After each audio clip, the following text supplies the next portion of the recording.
وما أرسلناك إلا رحمة للعالمين আল্লাহ নবী বলেন এরকম আমার আল্লাহ তাআলা আমাকে জানায় দিয়েছেন নবীজি গো ওয়া আরসালনাকা ইল্লা রাহমাতাল লিল আলামিন আমি রব্বুল আলামিন আপনাকে পুরা জগৎবাসীর পুরা পৃথিবীর মানুষের জন্য শান্তি এবং রহমতের প্রতীক হিসেবে আমি আল্লাহ প্রেরণ করলাম أو كما قال عليه الصلاة والسلام آمنت بالله صدق الله مولانا العظيم وصدق رسوله النبي الكريم ونحن على ذلك لمن الشاهدين والشاكرين والحمد لله رب العالمين صلى الله على سيدنا ومولانا محمد وعلى آله وأصحابه وسلم لا إله إلا الله لا إله إلا الله সবাই জোরে জোরে লা ইলাহা ইল্লাল্লাহ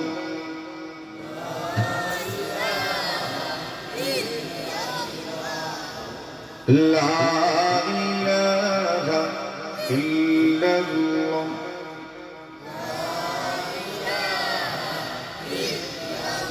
मोमिन जो फिदा नक्श कफ़े पाए नबी हो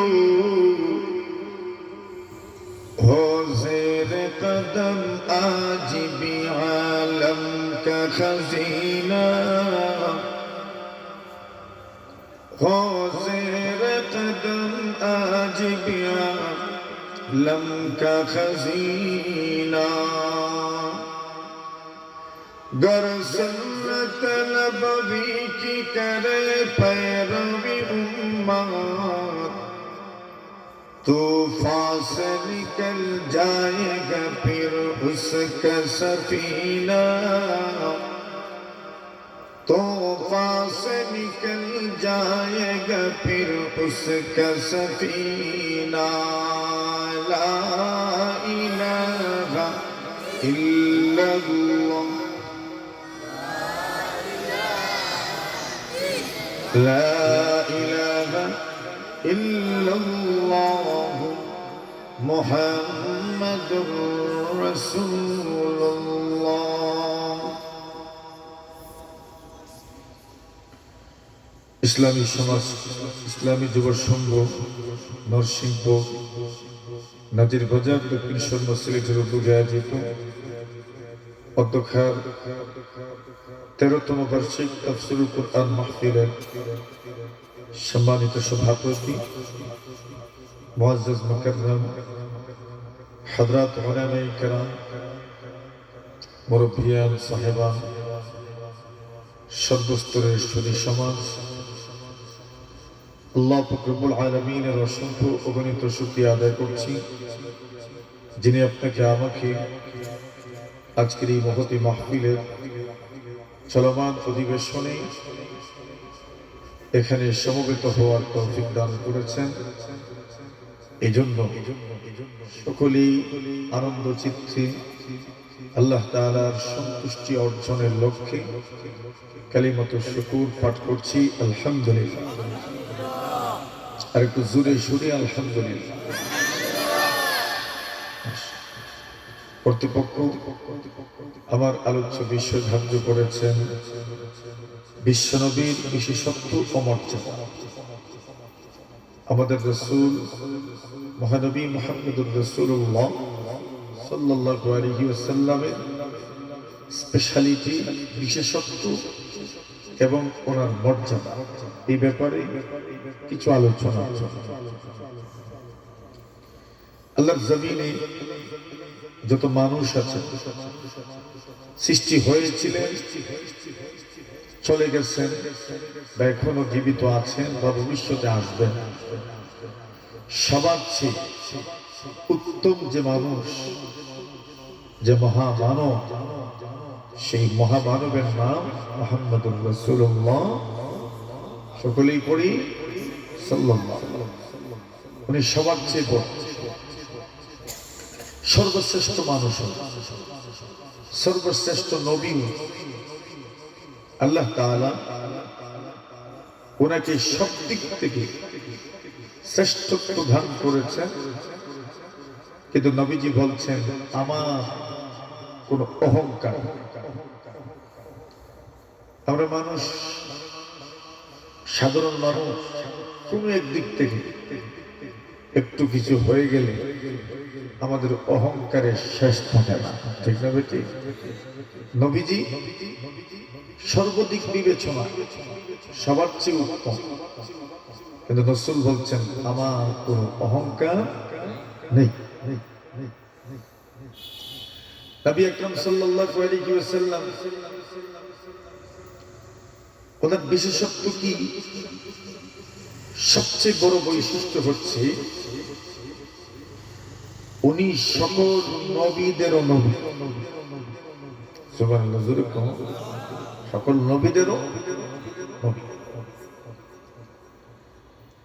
দুনিয়াতে যত নবী রাসূল এসেছেন সকল নবী রাসূলদের প্রতি নির্দেশনা ছিল মুহাম্মদ যখন দুনিয়াতে আসবেন তখন ওনার উপর ঈমান আনতে হবে এবং ওনাকে সাহায্য করতে হবে, এই নির্দেশনা ছিল। وَإِذْ أَخَذَ اللَّهُ مِيثَاقَ النَّبِيِّينَ لَمَا آتَيْتُكُم مِّن كِتَابٍ وَحِكْمَةٍ ثُمَّ جَاءَكُمْ رَسُولٌ مُصَدِّقٌ لِّمَا مَعَكُمْ لَتُؤْمِنُنَّ بِهِ وَلَتَنصُرُنَّهُ। আল্লাহ বলেন, ওগো নবী আমার, স্মরণ করুন সেই দিনের ঘটনা যেদিন আমি আল্লাহ সকল নবী রাসূলদের কাছ থেকে অঙ্গীকার নিয়েছিলাম, প্রতিশ্রুতি নিয়েছিলাম, সকলকে আমি প্রতিজ্ঞাবদ্ধ করেছিলাম। আল্লাহ বলেন, আমি আপনাদেরকে কিতাব দিয়েছি, সুন্নতের জ্ঞান দিয়েছি, হিকমতের জ্ঞান দিয়েছি। আল্লাহ বলছেন শর্ত আছে, সুম্মা জাআকুম রাসূলুম মুসাদ্দিকুন লিমা মাআকুম। অতঃপর যখন এমন একজন নবী তোমাদের মধ্যে আসবেন, যে নবী তোমাদের কাছে যা আছে, তোমাদের আনিত দ্বীন ও ধর্ম, তোমাদের আনিত শরীয়ত, তোমাদের আনিত কিতাব, এগুলোর সত্যায়ন করবেন। আল্লাহ বলছেন লাতুমিনুন্না বিহি ওয়া লাতানসুরুন্নাহ। আল্লাহ বলছেন ওই নবীর উপর সকলকে ঈমান আনতে হবে এবং ওই নবীকে সকলের জন্য সহযোগিতা করা জরুরি। আল্লাহ তাআলা সকল নবীদেরকে বললেন, আপনারা কি স্বীকারোক্তি দিবেন? আপনারা কি মেনে নিয়েছেন? সকল নবীগণ বলছেন আল্লাহ আমরা মেনে নিলাম, মুহাম্মদকে যদি আমরা পেয়ে যাই অবশ্যই ঈমান আনব এবং সাহায্য করব। আল্লাহ বলছেন তোমাদের এই স্বীকারোক্তির উপর আমি আল্লাহ সাক্ষী থাকলাম। জোরে বলুন সুবহানাল্লাহ। সকল নবীদের জন্য জরুরি ছিল মুহাম্মদুর রাসূল দুনিয়াতে আসার পরে ঈমান আনবেন। এই জন্য আল্লাহর জমিনে যত নবী রাসূল এসেছিলেন সকল নবী রাসূল ওনার উম্মতের কাছে মুহাম্মদের ব্যাপারে ক্লিয়ার বলেছেন, একজন নবী দুনিয়াতে আসবেন, যদি তোমরা বেঁচে থাকো আর ওই নবীকে তোমরা পেয়ে যাও তবে সবাই ওই নবীর উপর ঈমান আনবেন, ওনাকে সাহায্য করবেন। আল্লাহু আকবার। নবীরাও ঈমান আনবেন, কিন্তু সকল নবীরা দুনিয়া থেকে বিদায় হওয়ার পরেই তো মুহাম্মদুর রাসূল সাল্লাল্লাহু আলাইহি ওয়াসাল্লাম দুনিয়ার মধ্যে আসলেন। এবার প্রশ্ন থেকেই তো যায়, তবে সকল নবী রাসূলগণ মুহাম্মদের উপর ঈমান কিভাবে আনলেন? উনি তো দুনিয়াতে আসার আগেই সকল নবী রাসূল দুনিয়া থেকে চলে গেলেন। ঈমানের লেখক আল্লাহ রাব্বুল আলামিন সকল নবীদের জন্য ঈমান আনার সুবর্ণ সুযোগ করে দিলেন। মেরাজ রজনীতে আল্লাহর হাবিব সাল্লাল্লাহু আলাইহি ওয়াসাল্লামকে আল্লাহ পাক মসজিদে হারাম থেকে বাইতুল মাকদিস পর্যন্ত প্রথমে ভ্রমণ করালেন। সেখানে যাওয়ার পরে রাসূল লক্ষ্য করে দেখেন সকল নবী রাসূল বাইতুল মাকদিসের মধ্যে একত্রিত হয়ে আছেন, জমা হয়ে আছেন। জোরে বলেন সুবহানাল্লাহ। আল্লাহ নবী বিশ্ব নবী জিবরিল আমিন কি বলেন, জিবরিল এখানে সকল নবী রাসূল না কেন উপস্থিত? জিবরিল আমিন বলেন, ইয়া রাসূলুল্লাহ, ইয়া হাবিবাল্লাহ, আল্লাহর নবী গো, আমিও তো জানি না সকল নবী রাসূল এখানে কেন উপস্থিত। এমন সময় আল্লাহ পাক জিবরিল আমিনকে বললেন, জিবরিল আপনি আযান দেওয়া শুরু করেন। জিবরিল আমিন আযান দিলেন, আল্লাহু আকবার, আল্লাহু আকবার, আশহাদু আল্লা ইলাহা ইল্লাল্লাহ। এই দুইটা শব্দ, দুইটা বাক্য উনি বলেছেন, আল্লাহ সবার চেয়ে বড়, আমি সাক্ষ্য দিলাম আল্লাহ ছাড়া কোনো মাবুদ নেই। এবার এরপরে যে বাক্যটা আছে, আশহাদু আন্না মুহাম্মাদার রাসূলুল্লাহ, ওটা জিবরিলের জানা ছিল না।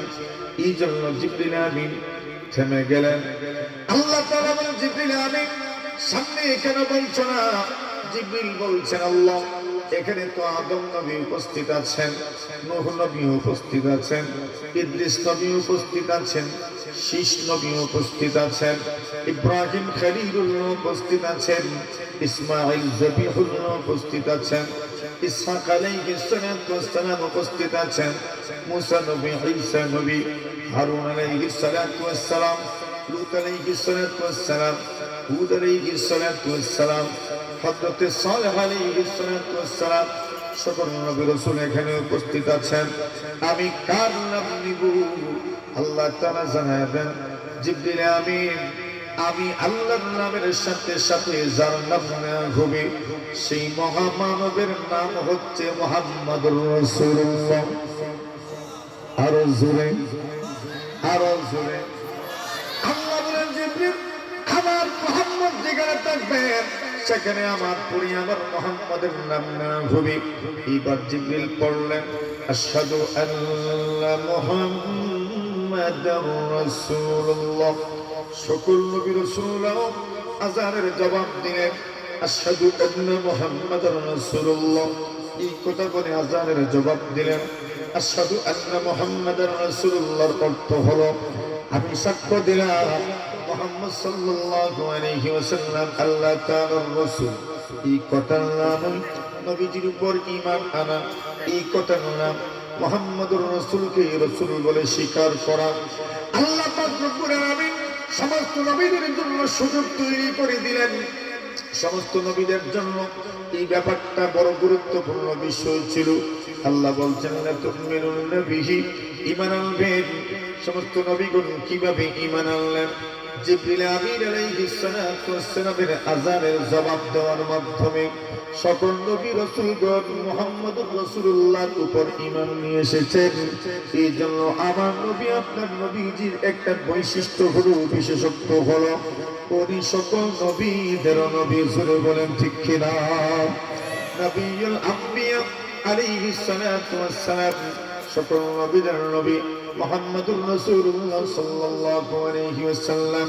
আল্লাহর হাবিব সাল্লাল্লাহু আলাইহি ওয়াসাল্লামের আরেকটা বৈশিষ্ট্য হলো এই পৃথিবীতে যত নবী রাসূল এসেছেন সকল নবী রাসূলদেরকে আল্লাহ পরওয়ারদিগারে আলম নবুয়ত দান করেছেন, কিন্তু ওনার উম্মতদেরকে আল্লাহ পরওয়ারদিগারে আলম এই পরিমাণ মর্যাদা দেন নাই যে পরিমাণ মর্যাদা আল্লাহ তাআলা মুহাম্মদুর রাসূলুল্লাহর উম্মতকে দিয়েছেন। সুবহানাল্লাহ, জোরে কর।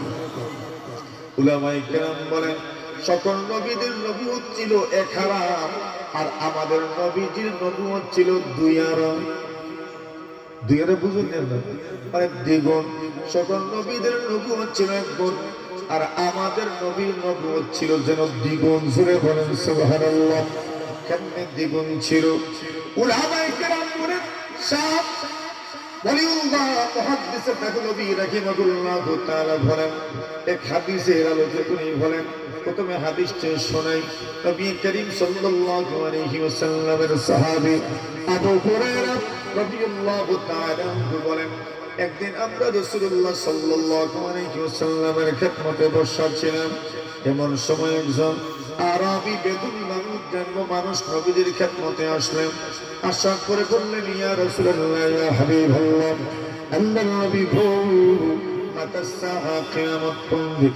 আল্লাহর নবীজি বললেন, সাহাবীরা আমার, কিয়ামত কোন দিন তুমি প্রশ্ন করছো? মনে হয় কিয়ামতের জন্য পরিপূর্ণ প্রস্তুতি তোমার আছে। আল্লাহর নবীর সাহাবী উনি প্রশ্ন করেছেন, মাতাস সাআ, আল্লাহর নবী গো, কিয়ামত কোন দিন? নবীজি পাল্টা প্রশ্ন করলেন, ওয়া মা আ'আদাত্তা লাহা। আল্লাহর হাবিব বললেন, এই সাহাবী আমার, তুমি প্রশ্ন করেছো কিয়ামত কোন দিন? ওয়া মা আ'আদাত্তা লাহা, কিয়ামতের জন্য তুমি কি প্রস্তুতি গ্রহণ করেছো? আল্লাহর নবীর সাহাবী বলেন, আল্লাহর নবীজি গো, আমার তেমন কোন নফল নামাজ নাই, তেমন কোন নফল রোজা নাই, কিন্তু গো নবীজি, আমি দিলে জানে মনে প্রাণে আল্লাহ এবং তার রাসূলকে মহব্বত করি।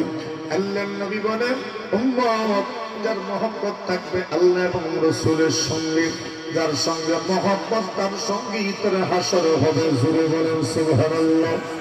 আল্লাহর হাবিব সাল্লাল্লাহু আলাইহি ওয়াসাল্লামের সাহাবী এইবার নবীজিকে বলেন, রাসূল, আমি আপনার জন্য দোয়া করতে চাই। আল্লাহর হাবিব বলেন, ঠিক আছে, আমার জন্য দোয়া করতে চাও, করে নাও। আমি দোয়া করলেন, আল্লাহুম্মা আরহামনি ওয়া মুহাম্মাদা। আল্লাহর নবীজির সাহাবী দোয়া করলেন, আল্লাহ তাআলা আমাকে দয়া করো আর মুহাম্মদকে দয়া করো, ওয়ালা তারহাম মা'ানা আহাদা, আমাদের দুজনের সঙ্গে তৃতীয় কাউকে আপনি দয়া করিয়েন না। আল্লাহর নবী বললেন, সাহাবীরা আমার, তুমি মনে করছো আল্লাহর দয়ার ভান্ডার মনে হয় কম, এজন্য তোমার সঙ্গে আর আমার সঙ্গে অন্য কাউকে দয়া করলে তোমার আর আমার অংশে মনে হয় কম পড়বে। না না, এমন নয়। লাকাত তাহাজ্জাতা ওয়াসিআ, আল্লাহর নবীজি বলছেন, আল্লাহর রহমতের সাগর, আল্লাহর রহমতের বান্না এত বড় তুমি তাকে সংকীর্ণ মনে করেছো।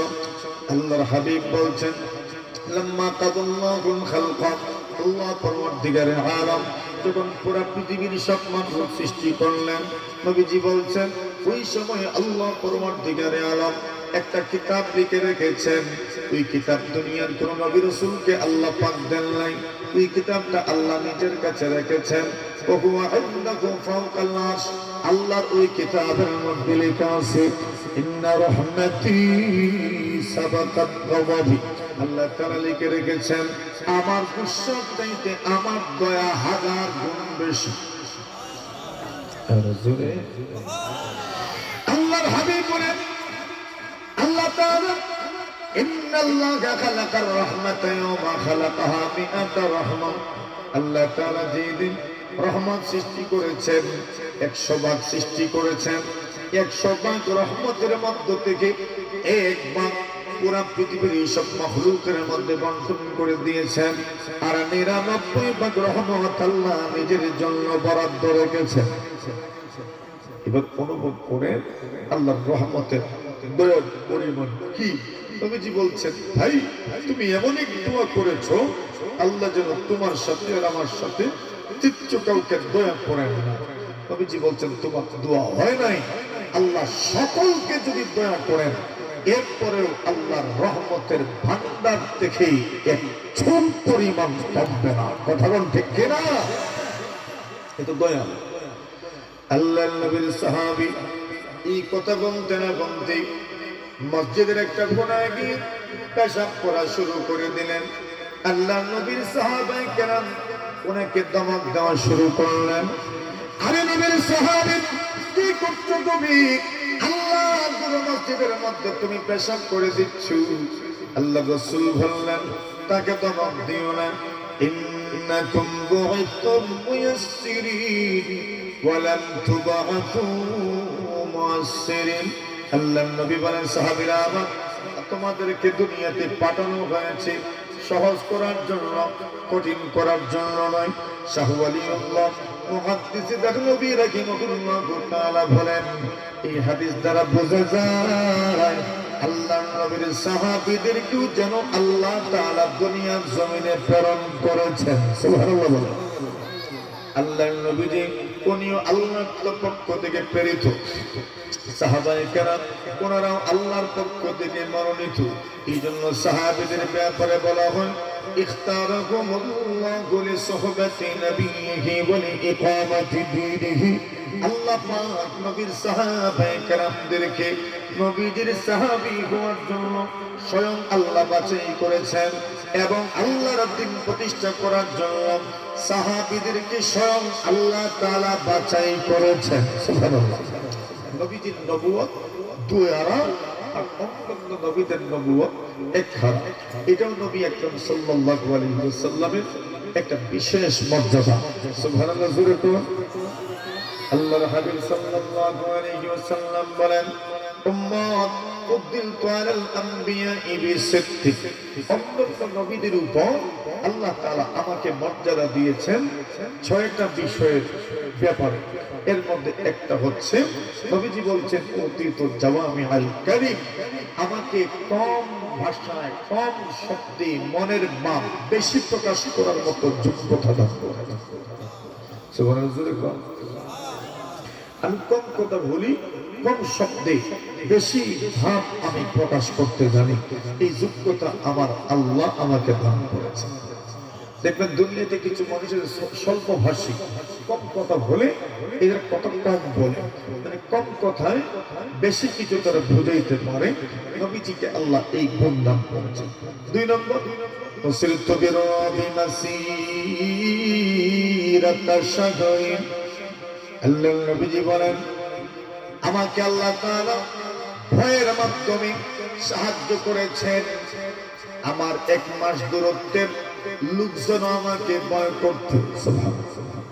1 মাস দূরত্বের পরিমাণে যারা 1 মাস চললে যত দূর যাওয়া যায়, এই পরিমাণ দূরের মানুষও আমার নাম শুনলে ভয় পায়। সুবহানাল্লাহ। জোরে তো আল্লাহর হাবিব বলেন, وأحلت لي الغنائم। নবীজি বলেন, আমার জন্য এবং আমার উম্মতের জন্য গনিমতের সম্পদ হালাল করা হয়েছে।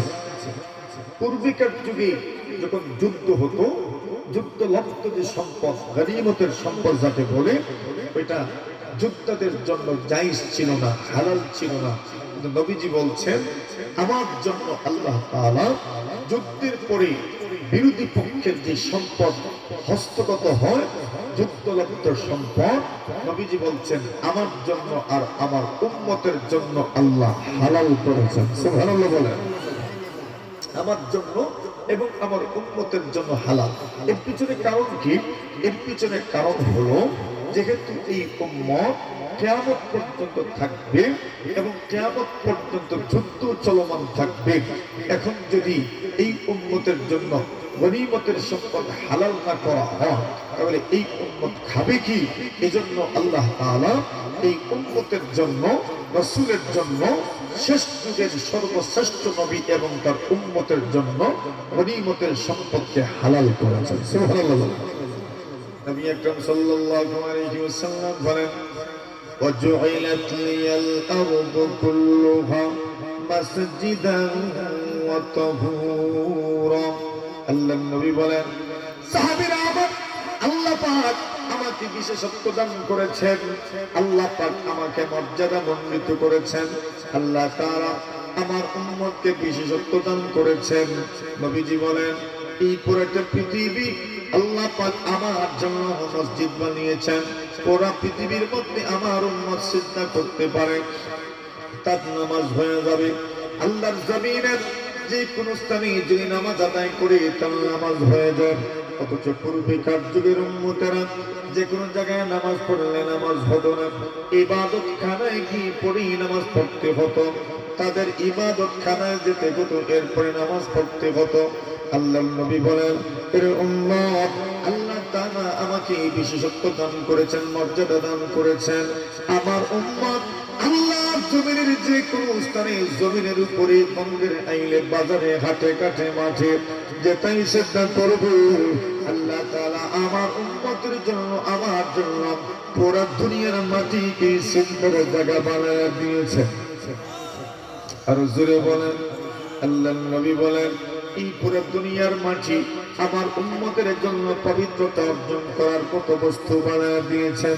আল্লাহ রাসূল বলেন এর উম্মত আল্লাহর জমিনের যে কোনো স্তরের মাটি দ্বারা আপনি পবিত্রতা অর্জন করতে পারেন। আপনার উপর যদি গোসল ফরজ হয়ে যায় আর আপনি যদি কোনো কারণবশত পানি ব্যবহার করতে না পারেন আপনার শরীরের রোগ বেড়ে যাবে অথবা আপনি মারা যাবেন অথবা যে কোনো কারণ আপনি পানি ব্যবহার করতে পারছেন না আপনার কাছে পানি আছে কিন্তু রোগ বেড়ে যাবে অথবা আপনি মারা যাবেন তবে আপনি তায়াম্মুম করে নিতে পারেন। আল্লাহর নবী বলেন এই ফ্যাসিলিটি আল্লাহ আমাকে দান করেছেন আমার উম্মতকে দান করেছেন। নবীজি বলছেন যদি আপনার কাছে পানি না থাকে তবে আপনি নামাজ পড়বেন কিভাবে? আল্লাহর হাবিব বলেন পানি নেই আপনি মাটির মাধ্যমে তায়াম্মুম করে নেবেন। আল্লাহ রাসূল বলেন ওয়াজহাইলাত লিয়াল আরদু কুল্লুহা মাসজিদান ওয়া তাহুরা। আল্লাহর হাবিব বলছেন উম্মত এই পুরো পৃথিবীর সব মাটি আল্লাহ আমার জন্য সিজদার জায়গা এবং পবিত্রতা অর্জন করার মতো বস্তু বানিয়ে দিয়েছেন। পানি যদি না পাও অথবা পানি যদি ব্যবহার করতে না পারো তুমি আল্লাহর জমিনের যে কোনো জায়গার মাটি নিয়ে তুমি তায়াম্মুম করে নাও তোমার ওযুর এবং গোসলের পরিবর্তে তোমার পবিত্রতা অর্জিত হয়ে যাবে। নামাজ পড়তে পারবেন কোনো আপত্তি নেই কোনো অসুবিধা নেই। এমন বৈশিষ্ট্য আল্লাহ আর কাউকে দেন নাই একমাত্র আমাকে এবং আমার উম্মতকে আল্লাহ দান করেছেন। সুবহানাল্লাহ। নবীজি বলেন আল্লাহ তাআলা এই বৈশিষ্ট্য আমাকে এবং আমার উম্মতকে দান করেছেন। আল্লাহর হাবিব সাল্লাল্লাহু আলাইহি ওয়াসাল্লাম বলেন এর উম্মত এই পৃথিবীর মধ্যে আল্লাহ তাআলা আমাকে আরেকটা বিশেষত্ব দান করেছেন আরেকটা মর্যাদা দান করেছেন ওয়া উরসিলতু ইলান নাসি কাফা। আল্লাহর নবী বলেন এর উম্মত আগেকার যুগে যত নবী রাসূল দুনিয়ার জমিনে এসেছেন ওরা নির্দিষ্ট জাতির কাছে এসেছেন নির্দিষ্ট এলাকার নবী হয়ে এসেছেন। কেউ তো বা এক এলাকার নবী কেউ তো বা আরেক এলাকার নবী কেউ তো এক গোত্রের নবী কেউ তো এক গোষ্ঠীর নবী। এমনও ছিল একই যুগে কয়েকজন নবী দুনিয়ার জমিনে ছিলেন আবার এমনও ছিল একই সময় এক এলাকার মধ্যে তিনজন নবী আল্লাহ তাআলা প্রেরণ করেছেন। রব্বুল আলামিন ওই সূরা ইয়াসিনের মধ্যে আসহাবুল কারিয়ার ঘটনা বর্ণনা করছেন অদরিব লাহুম মাসালান আসহাবাল কারিয়া ইদ জাআল মুরসালুন। আল্লাহ রাব্বুল আলামিন বলেন ও নবীজি আপনি তাদের সামনে আসহাবুল কারিয়া গ্রামওয়ালার ঘটনা খুলে বলেন যে গ্রামের মানুষগুলোর কাছে একই সময়ে তিনজন নবী আল্লাহ প্রেরণ করেছেন। সুবহানাল্লাহ। দেখা গেল আগেকার যুগের নবী রাসূল নির্দিষ্ট একটা এলাকার দিকে প্রেরিত হতেন নির্দিষ্ট একটা জাতির কাছে প্রেরিত হতেন কিন্তু রাসূল বলেন আমার বিশেষত্ব হলো আমার বৈশিষ্ট্য হলো আল্লাহ পরমার্থিকারে হারাম আমাকে কোনো নির্দিষ্ট জাতির নবী রাসূল বানান নাই। আল্লাহ তাআলা আমাকে নির্দিষ্ট কোনো এলাকার নবী এবং রাসূল বানান নাই। রব্বুল আলামিন আমাকে পুরো পৃথিবীর সব যুগের সব জায়গার মানব এবং দানবের জন্য নবী বানিয়েছেন। সুবহানাল্লাহ বলেন। আল্লাহর হাবিব সাল্লাল্লাহু আলাইহি ওয়াসাল্লামের এটা একটা বৈশিষ্ট্য সবার জন্য নবী রাসূল কোরআনে মাজিদের মধ্যে আল্লাহ তাআলা বর্ণনা করছেন। আমার আরেকটা বৈশিষ্ট্য হলো ওয়া মা আরসালনাকা ইল্লা রাহমাতাল লিল আলামিন। আল্লাহর নবী বলেন এরকম আমার আল্লাহ তাআলা আমাকে জানায় দিয়েছেন নবীজি গো ওয়া মা আরসালনাকা ইল্লা রাহমাতাল লিল আলামিন আমি রব্বুল আলামিন আপনাকে পুরা জগৎবাসীর পুরা পৃথিবীর মানুষের জন্য শান্তি এবং রহমতের প্রতীক হিসেবে আমি আল্লাহ প্রেরণ করলাম। সুবহানাল্লাহ। পুরো বিশ্ব জগতের জন্য আপনাকে শান্তির দূত হিসাবে আমি প্রেরণ করেছি। আপনাকে শান্তির বার্তা দিয়ে আমি পুরো পৃথিবীর মানুষের কাছে প্রেরণ করেছি। মানব দানব থেকে শুরু করে সবার কাছে আমি আপনাকে প্রেরণ করেছি। এজন্য পুরো জগতের মানব মুহাম্মদুর রাসূলুল্লাহর কাছে চিরঋণী। কথা বলেন ঠিক না বেঠিক? আল্লাহর হাবিব সাল্লাল্লাহু আলাইহি ওয়াসাল্লামের কাছে পুরো দুনিয়ার মানুষ ঋণী। এইজন্য আব্দুল্লাহ ইবনে আব্বাস বলেন, কানা রাসূলুল্লাহ সাল্লাল্লাহু আলাইহি ওয়াসাল্লাম আজওয়াদান। আল্লাহর নবীর সাহাবী আব্দুল্লাহ ইবনে আব্বাস বলেন, আল্লাহর নবী বিশ্বনবী সবার চাইতে বড় দানশীল ছিলেন, সবার চাইতে বড় দানবীর ছিলেন। জোরে জোরে বলেন একবার সুবহানাল্লাহ। নবী বলেন, এটাও আমার একটা বৈশিষ্ট্য, সবার চাইতে বড় দানবীর আমি ছিলাম, সবার চাইতে বড় দানশীল আমি ছিলাম। আব্দুল্লাহ ইবনে আব্বাস বলেন, সকল নবীদের চাইতে বড় দানশীল এবং দানবীর ছিলেন মুহাম্মদুর রাসূলুল্লাহ সাল্লাল্লাহু আলাইহি ওয়াসাল্লাম। আল্লাহর নবীর সাহাবী আব্দুল্লাহ ইবনে আব্বাস বলেন, ওয়া কানা আজওয়াদা মা ইয়াকুনু ফি রমাদান। আল্লাহর নবী আরো বেশি দানশীল হয়ে যেতেন রমজান মাসে। কোন মাসে? এমনিতেই তো নবী আরো বেশি দানশীল হয়ে যেতেন কোন মাসে? আবার বলছেন রমজান মাসের মধ্যে আরো বেশি দানশীল হয়ে যেতেন যে সময় জিবরিল আমিন আলাইহিস সালাতু ওয়াস সালাম নবীর সঙ্গে সাক্ষাৎ করতেন। ওয়া কানা আজওয়াদা মা ইয়াকুনু ফি রমাদান حين يلقاه جبرائيل وكان جبرائيل يلقاه في كل ليلة من رمضان। আল্লাহর নবীজি বলেন, জিবরিল আমিন প্রত্যেক রমজান মাসের প্রতিটি রাতে নবীজির সঙ্গে সাক্ষাৎ করতেন। রাতের বেলা নবীজির দানশীলতা আর বদান্যতার পরিমাণ আরো হাজার হাজার গুণ বেশি বেড়ে যেত। নবীজি দানশীল ছিলেন রমজান মাসে। আচ্ছা, এরপরে বলছেন, قال رسول الله صلى الله عليه وسلم أجود بالخير من الريح المرسلة। আব্দুল্লাহ ইবনে আব্বাস বলেন, এর উম্মত আল্লাহর পয়গম্বর মুহাম্মদুর রাসূলুল্লাহ সাল্লাল্লাহু আলাইহি ওয়াসাল্লামের দানশীলতা বদান্যতা চলন্ত বাতাসের চাইতে আরো বেশি ছিল। আর জোরে নবীজির দানশীলতার গতি চলন্ত বাতাসের চেয়ে আরো বেশি গতিশীল ছিল।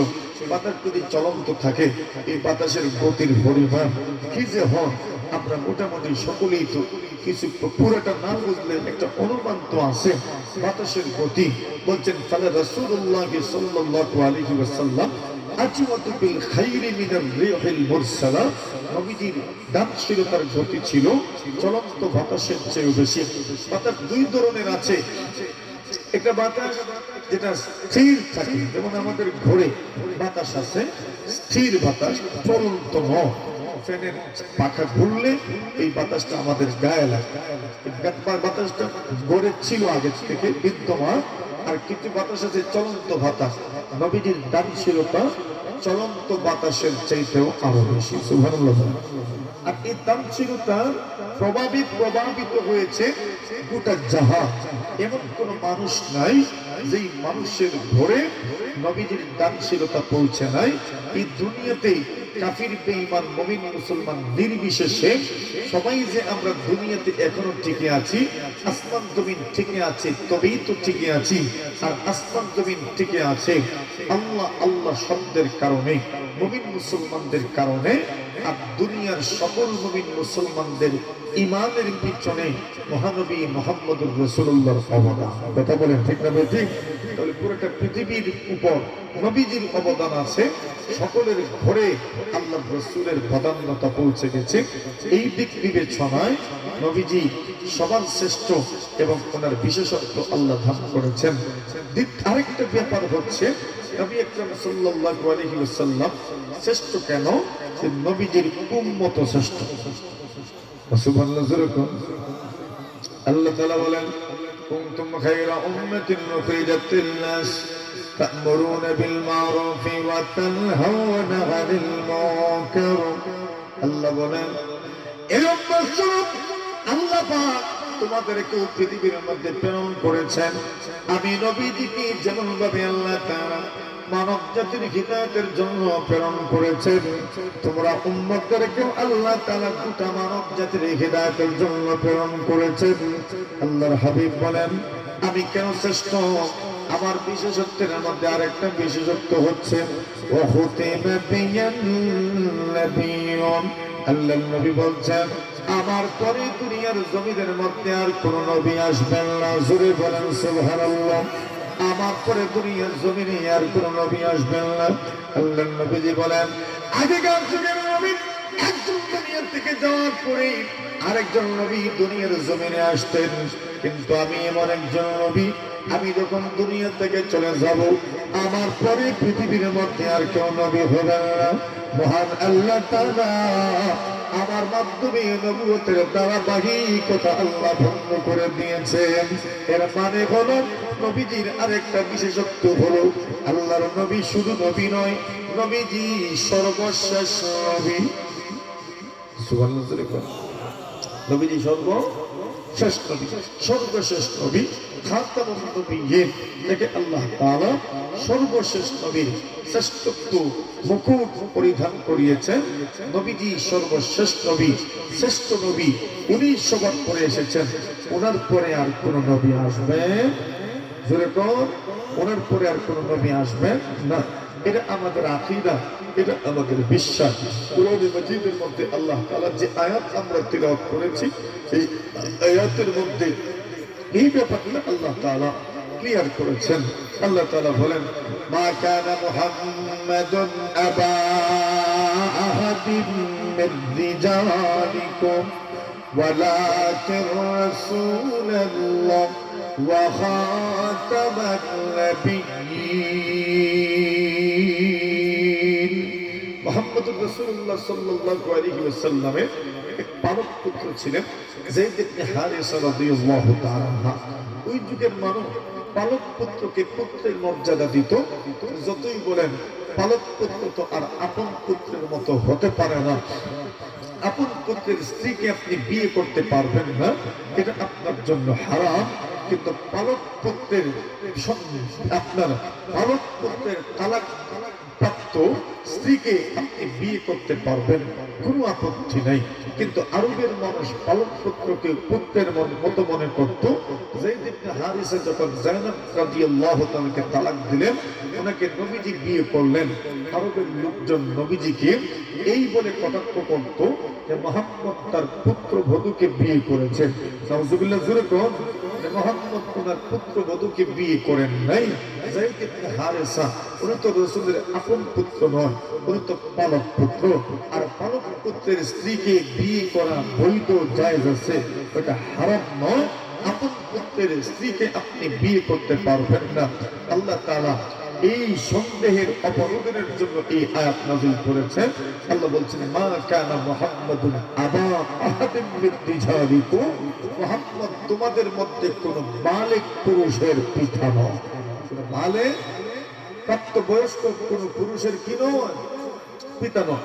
এটা যায়েদ ইবনে হারিসার পিতা মুহাম্মদ নয়। তাই তোমরা মুহাম্মদকে এই ব্যাপারে যে কটাক্ষ করছো, মুহাম্মদ তার ছেলের স্ত্রীকে বিয়ে করেছেন, বিষয়টা সঠিক নয়। এই ব্যাপারে তোমরা মুহাম্মদকে কটাক্ষ করো না, কেন মুহাম্মদ তোমাদের মধ্যে কোন পুরুষের পিতা ছিলেন না। মুহাম্মদুর রাসূলুল্লাহর ঘরেও তো ছেলে সন্তান জন্মগ্রহণ করেছেন, কিন্তু কোন ছেলে প্রাপ্তবয়স্ক হতে পারেন নাই। প্রাপ্তবয়স্ক হওয়ার আগেই ওনারা দুনিয়া থেকে চলে গেছেন। কাসিমের জন্ম হয়েছে, উনি নাবালেগ অবস্থায় মারা গেছেন। তাহির, তৈয়ব ওনারা নাবালেগ অবস্থায় মারা গেছেন। ইব্রাহিম নাবালেগ অবস্থায় মারা গেছেন। কেউ প্রাপ্তবয়স্ক পর্যন্ত হতে পারেন নাই, এর আগেই ওনারা মারা গেছেন, ওনাদের ইন্তেকাল হয়ে গেছে। তখন আরবের মানুষকে আল্লাহ জানায়া দিলেন, মুহাম্মদ তোমাদের কোন পুরুষের পিতা নয়। এবার মনে মনে প্রশ্ন তো জাগতে পারে, যুগের নবী তো তার উম্মতের রূহানি পিতা হন, তাহলে রাসূলকে যখন আল্লাহ বলছেন তোমাদের কোন পুরুষের পিতা নয়, আল্লাহ তাআলা বলছেন, আরে তোমাদের কোন পুরুষের আপন পিতা তো অবশ্যই নয়। কিন্তু তোমাদের রুহানি পিতা তো অবশ্যই মুহাম্মদুর রাসূল, ওয়ালাকিন রাসূলুল্লাহ, উনি আল্লাহর রাসূল। আর রাসূল যেমন তার উম্মতের রুহানি পিতা হন, মুহাম্মদ তার উম্মতের রুহানি পিতা। সুবহানাল্লাহ জোরে কও। কিন্তু তোমাদের কোন প্রাপ্তবয়স্ক পুরুষের পিতা নয়, মানে ওই রসজাত সন্তান কোন প্রাপ্তবয়স্ক সন্তান ছেলে সন্তান নবীর ছিল না, কিন্তু নবীজির উম্মতিত নবীর সন্তান। নবী যেহেতু রাসূল, সুতরাং রুহানি পিতা উনি আমাদের, আর আমরা উম্মত হচ্ছে ওনার রুহানি সন্তান। আল্লাহ তাআলা বলেন ওয়ালাকিন রাসূলুল্লাহ, শুধু আল্লাহর রাসূলই নয়, খাতামান নবিয়্যিন, উনি সকল নবীদের শেষ নবী। ওনার পরে আর কোন রাসূল নাই, নবী। জোরে বলেন লা নবুওয়াতা বাদা নবুওয়াতিহি ওয়ালা শরীআতা বাদা শরীআতি ওয়ালা রিসালাতা বাদা রিসালাতি ওয়ালা কিতাবা বাদা কিতাবি। নবীজির কিতাবের পরে কোনো কিতাব নাই, ওনার শরীয়তের পরে কোনো শরীয়ত নাই, ওনার রিসালতের পরে কোনো রিসালত নাই, ওনার নবুয়তের পরে কোনো নবুয়ত নাই। উনি শেষ নবী, উনি শেষ রাসূল, উনি শেষ কিতাব নিয়ে এসেছেন। ওনার কিতাবটাই সর্বশেষ কিতাব, সর্বশ্রেষ্ঠ কিতাব। খাতামান নবিয়্যিন, উনি সর্বশেষ নবী। নবীজির আরেকটা বৈশিষ্ট্য হলো সর্বশেষ নবী, সর্বশ্রেষ্ঠ নবীও শেষ নবী। খাতামান নবিয়্যিন, খাতামান নবিয়্যিন নবীজির অত্যন্ত গুরুত্বপূর্ণ একটা বিশেষত্ব, একটা বৈশিষ্ট্য। এজন্যই আল্লাহ তাআলা নবীজির কোন ছেলে সন্তানকে জীবিত রাখেন নাই। কেন? ছেলে সন্তানরা জীবিত যদি থাকতেন, প্রাপ্তবয়স্ক পর্যন্ত পৌঁছে যেতেন, তবে তো নবী না বানাইলে মানুষ বলতো আচ্ছা মুহাম্মদের এই দিক থেকে তো মর্যাদা কমে গেল। দাউদ নবীর সন্তান সুলাইমান নবী হয়েছেন, জাকারিয়া নবীর সন্তান ইয়াহইয়া নবী হয়েছেন, ইব্রাহিম নবীর সন্তান ইসমাঈল নবী হয়েছেন, ইব্রাহিম নবীর সন্তান ইসহাক নবী হয়েছেন, ইসহাক নবীর সন্তান ইয়াকুব নবী হয়েছেন, ইয়াকুব নবীর সন্তান ইউসুফ নবী হয়েছেন। মুহাম্মদ নবী, ওনার সন্তান তো নবী হইতে পারল। তো এই দিক থেকে আমার নবীর মর্যাদা কমে যেত। আপনাদের মনে প্রশ্ন থাকতে পারে, তো আচ্ছা নবী ওনার সন্তানকে জীবিত রেখে প্রাপ্তবয়স্ক পর্যন্ত পৌঁছায়া নবী বানিয়ে দিলেই বা সমস্যা কি ছিল? আরে নবী বানাইলে তো নবীজির পরে যে নবী নাই, শেষ নবী যে নবী, ওই গুণ আর থাকবে না, এই বিশেষত্ব থাকবে না।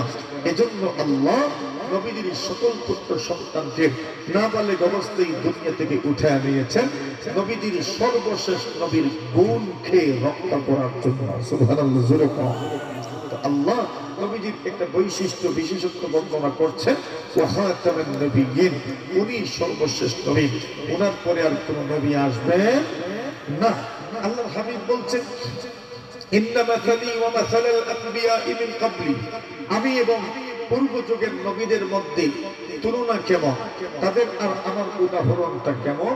নবীজি বলছেন কামাসালি রাজুলিন, ওই ব্যক্তির মতো যে ব্যক্তি একটা ঘর নির্মাণ করলো, বানা বাইতান, একটা ঘর নির্মাণ করেছে, ফাআহসানাহু ওয়া আজমালা, সে ঘরটাকে যথেষ্ট সুন্দর করে বানিয়েছে, কারুকার্য খচিত, আপনার নির্মাণ এত সুন্দরভাবে করেছে, স্থাপত্য শৈলীর কোনো অভাব ছিল না, এত সুন্দরভাবে ঘরটা নির্মাণ করেছে।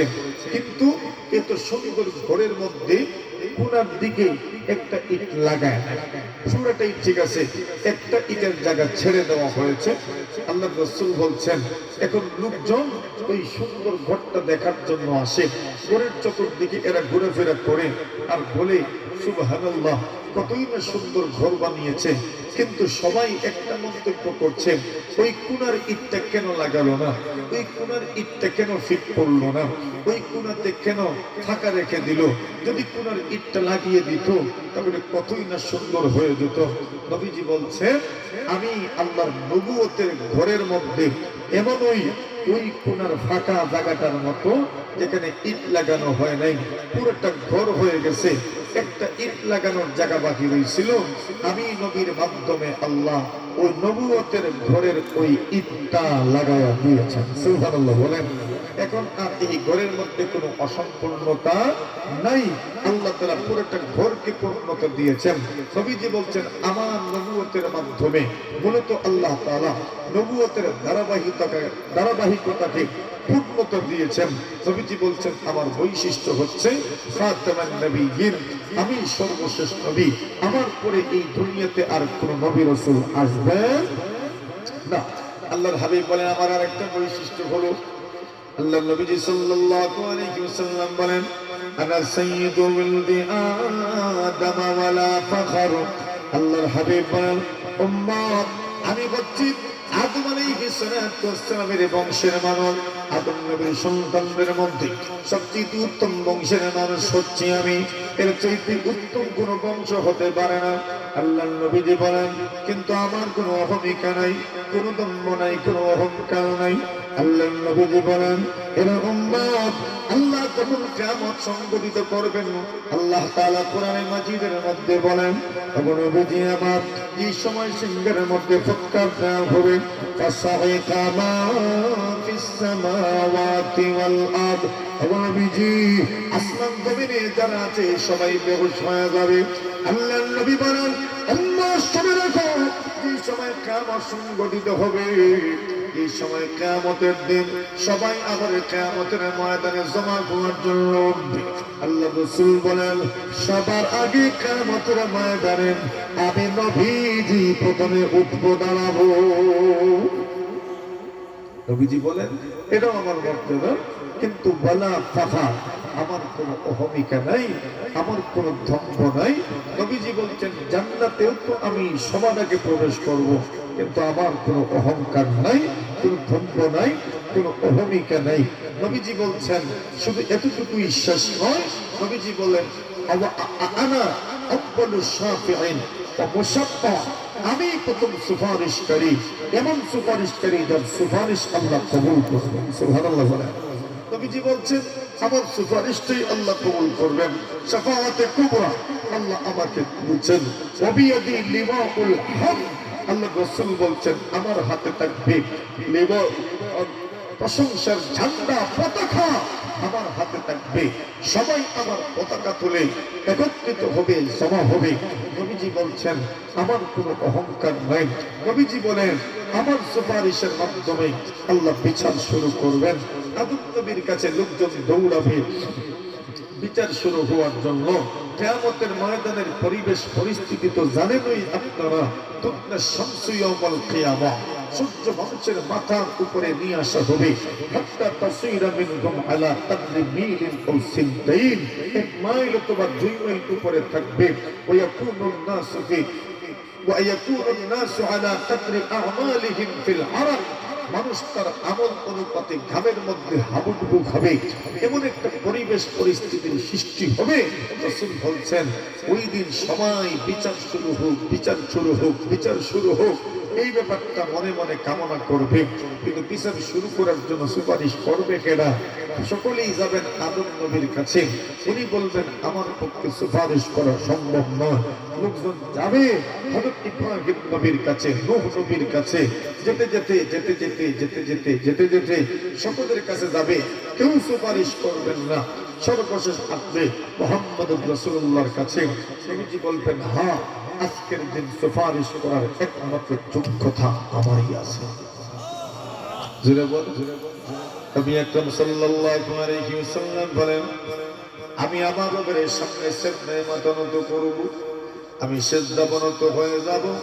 যেই মাত্র আমি সিজদাবনত হয়ে যাব এমনিতে আল্লাহ ডাক দিবেন আর বলবেন মুহাম্মদ, ইয়া মুহাম্মদ ইরফা রাসাক, ওগো মুহাম্মদ মাথা উঠাও, সন্তোতা যা চাওয়ার চেয়ে আমি আল্লাহ ওয়াদা দিলাম আপনি যা চাইবেন আমি আপনাকে তা দিয়ে দিব।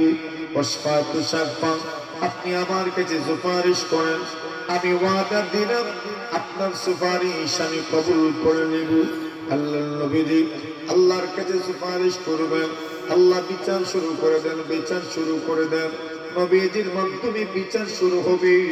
শুধু আল্লাহর হাবিবের উম্মত নয়, পুরা পৃথিবীতে আদম নবী থেকে মুহাম্মদুর রাসূলুল্লাহ সাল্লাল্লাহু আলাইহি ওয়াসাল্লাম পর্যন্ত যত মানুষ জন্মেছিলেন সব মানুষের বিচার শুরু হবে কার সুপারিশের মাধ্যমে?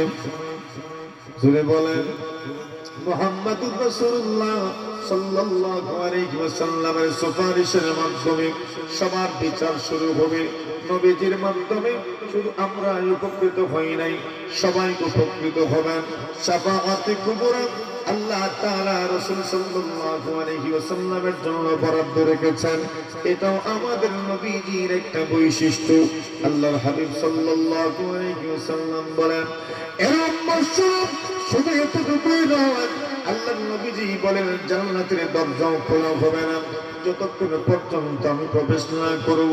নবী আকরাম সাল্লাল্লাহু আলাইহি ওয়াসাল্লাম বলেন পৃথিবীর মানুষদেরকে আমার ফটো দেখানো হবে আর বলা হবে মা তাকুলু ফি হাযার রাজুল, ওই ব্যক্তি সম্পর্কে আপনার ধারণা কি, ওই ব্যক্তি সম্পর্কে আপনার মতামত কি, ওই ব্যক্তি সম্পর্কে আপনার বক্তব্য কি।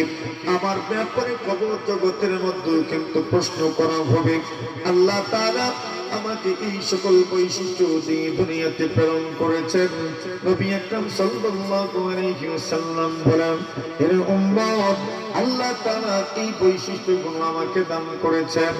এজন্যই দেখা যায় নবী আকরাম সাল্লাল্লাহু আলাইহি ওয়াসাল্লাম এমন একজন নবী, যে নবীর মেরাজ রজনীতে আল্লাহ তাআলা সকল নবীদের সঙ্গে মোলাকাত করিয়েছেন। এক একজন নবীর সঙ্গে আসমানের মধ্যে মোলাকাত হয়েছে, সবাই ওনাকে অভিবাদন জানিয়েছেন। মূলত ওই যে আল্লাহ তাআলা বলছেন ঈমান আনবেন এবং সাহায্য করবেন, সেই ঈমান আনা এবং সাহায্য করার বিষয়টা আল্লাহ মেরাজের মাধ্যমে সংগঠিত করিয়েছেন। পুরা পৃথিবীর মানুষের কাছে এই বার্তাটা পৌঁছায় দিলেন। মুহাম্মদ যেই দিন দুনিয়াতে আসবেন ওই সময় আর কোন নবীর দিন মানলে চলবে না, একমাত্র মুহাম্মাদের দিন কি গ্রহণ করতে হবে। যারা মুহাম্মাদের দিন কবুল করে নিবেন, অন্যান্য দিনে যারা ছিলেন আল্লাহর নবী বলেন অন্যান্য দিন ত্যাগ করে মুহাম্মাদের দিন কবুল করে নিতে হবে।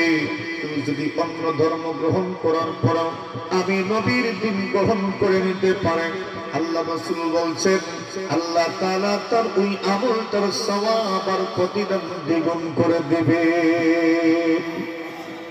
নবী আকরাম সাল্লাল্লাহু আলাইহি ওয়াসাল্লামের বৈশিষ্ট্য কি ছিল এর সামান্য একটা ঝলক আমাদের সামনে আসলো। আসুন সর্বশেষ যে বিষয়টা আমরা আলোচনা করতে চাই, নবী আকরাম সাল্লাল্লাহু আলাইহি ওয়াসাল্লাম কেমন ছিলেন, ওনার মাধ্যমে এই পৃথিবীর মানুষ কি উপকৃত হয়েছে, ওনার মাধ্যমে এই পৃথিবীর মানুষ কি পেল। হাদিস শরীফের মধ্যে আসে রাসূল আকরাম সাল্লাল্লাহু আলাইহি ওয়াসাল্লাম বলছেন উনি এমন একজন নবী যে নবীর উম্মতের মধ্যে আল্লাহর বান্দা মাহদির জামানায় ঈসা আলাইহিস সালাম দুনিয়াতে আসবেন, পুরা দুনিয়ার আমির হয়ে, রাজা হয়ে, বাদশা হয়ে আসবেন। কিন্তু একজন নবী ঈসা আসার পরে দেখবেন মাহদি ইমামতি করছেন, নামাজ পড়াচ্ছেন। নবীজি বলেন ওরে উম্মত আমার কাইফা বিকুম, ওই দিন তোমাদের কেমন মনে হবে। নাযালা ঈসা ইবনে মারইয়াম, যখন ঈসা আলাইহিস সালাম দুনিয়াতে আসবেন ইমাম হয়ে, একজন বাদশা হয়ে আসবেন। ও ইমামুকুম ফীকুম, আর ইমাম হবে তোমাদের ইমাম। সুবহানাল্লাহ। এর মানে মুহাম্মদুর রাসূলুল্লাহর উম্মতের বৈশিষ্ট্য এই পরিমাণ যে এই উম্মতের মধ্য থেকে ইমাম হবেন। আল্লাহর হাবিব সাল্লাল্লাহু আলাইহি ওয়াসাল্লাম বলছেন উম্মত আমার, আল্লাহ তাআলা আমাকে এই যে বৈশিষ্ট্যগুলো দান করেছেন, এই বৈশিষ্ট্যগুলোতে আর কেউ শরীক নাই, কিন্তু যত নবীর যত বৈশিষ্ট্য আছে সব বৈশিষ্ট্যগুলোর ঝলক আল্লাহ তাআলা আমার মধ্যে দান করেছেন। আমাদের বড়রা বলেন হযরত রাসূল করিম সাল্লাল্লাহু আলাইহি ওয়াসাল্লামের উদাহরণ কেমন ছিল। আমরা চাঁদের সাথে রাসূলকে তুলনা করি, কিন্তু এই চাঁদের ব্যাপারটা আবু হুরায়রা হাদিস দ্বারা প্রমাণিত আছে। আবু হুরায়রা বলছেন চাঁদের চাইতেও নবীজির সৌন্দর্য আরো বেশি। তো নবীজি কেমন বলছেন? নবীজি সূর্যের মতো। কার মতো? কার মতো? সূর্য যখন উদিত হয় এই দুনিয়াতে আর কোনো অন্ধকার থাকে না। আর সূর্য উদিত হয়ে গেলে বাল্ব আর জ্বালাইতে হয় না, বন্ধ করে দিতে হয়, ঠিক না বেটি? ল্যাম্প থাকলেও নিবাইলা লাগে কেন? সূর্য উঠেছে। আল্লাহর বান্দা বলেন লা তাযকুরুল কুতুবাস সাওয়ালিফা ইনদাহু, অন্তম আসমানি কিতাব আর আসমানি দিনের কথা ওনার সামনে আলোচনা আর করো না, এগুলোর কথা বলিও না। কেন? তালা আসুবহু, সূর্য উদিত হচ্ছে, সুপ্রভাত হয়ে গেছে, সকাল হয়ে গেছে। ফাতফাউল কিন্দিলা, বাতিগুলো নিভিয়ে দাও। মুহাম্মদ দুনিয়াতে আসার পরে আর কোন ধর্ম চলবে না, আর কোন শরীয়ত চলবে না, আর কোন কিতাবও চলবে না। চলবে মুহাম্মদের কিতাব, চলবে রাসূলুল্লাহর কিতাব, চলবে আখিরি জামানার হাবিব মুহাম্মদুর রাসূলুল্লাহ সাল্লাল্লাহু আলাইহি ওয়াসাল্লামের কোরআন।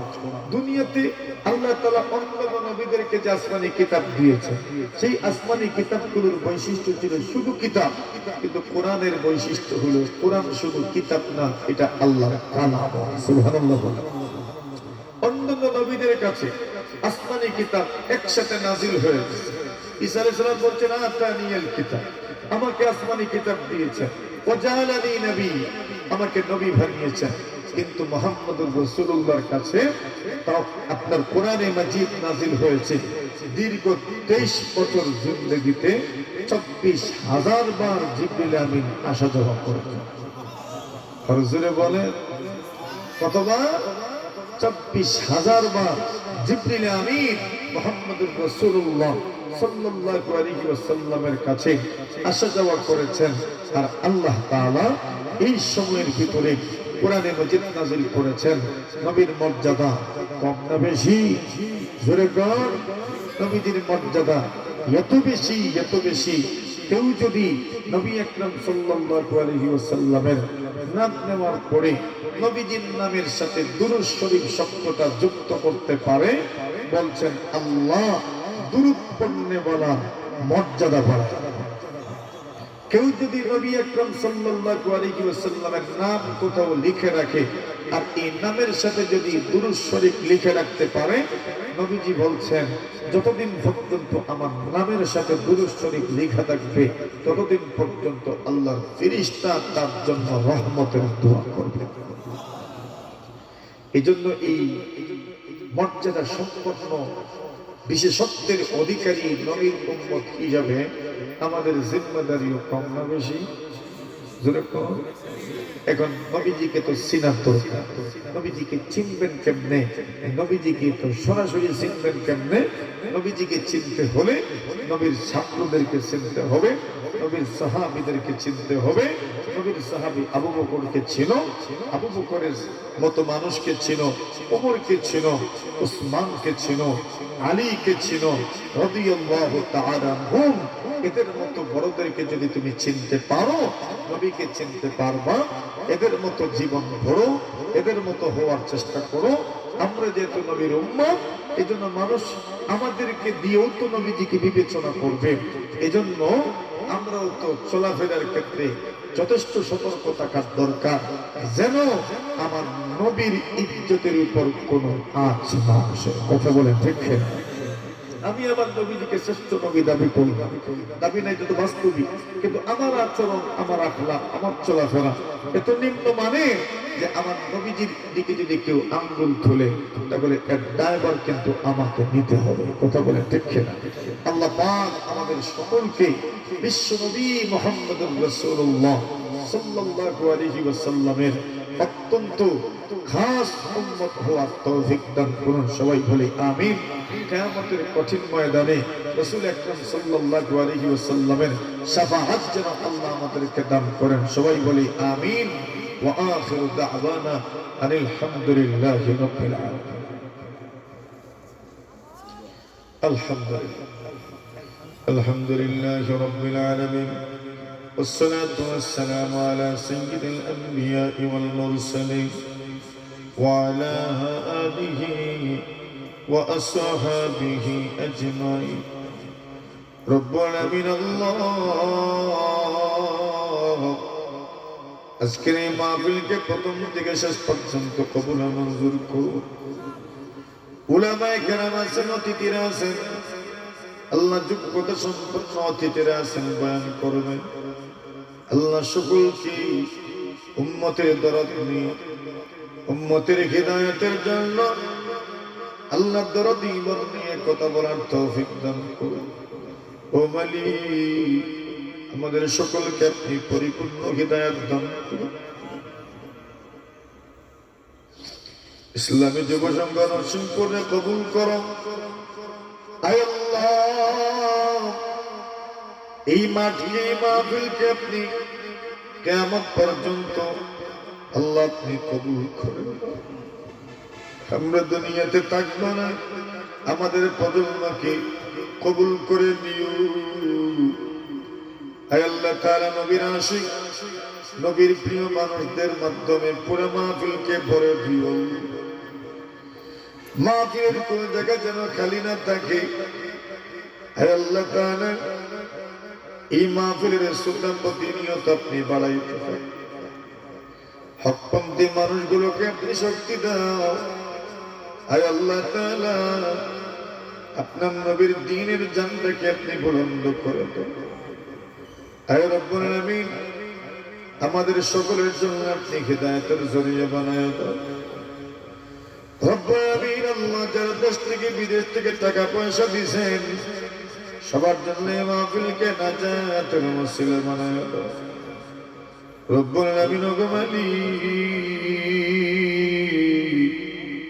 অনেকে অসুস্থ আছেন, আল্লাহ সকলকে দারুল শিফা থেকে শিফা দান করুন। ও মাওলায়ে কারীম, আল্লাহ যারা অভাবী আছেন, অভাব দূর করে দাও। হে আল্লাহ তাআলা, জানি না কার কোন সময় মওতের সময় চলে আসবে। যখন মওতের ডাক চলে আসবে, আল্লাহ আমাদের জবান দিয়ে জারি করে দিও লা ইলাহা ইল্লাল্লাহ। এই মুহূর্তে লক্ষ্য করে দরুদ সালাম সোনার মদিনায় আমাদের নাম ধরে ধরে পৌঁছায় দাও। সাল্লাল্লাহু তাআলা আলা খাইরি খালকিহি মুহাম্মাদিন ওয়া আলিহি ওয়া সাহবিহি আজমাইন। আমিন আমিন বিরহমাতিকা ইয়া আরহামার রাহিম।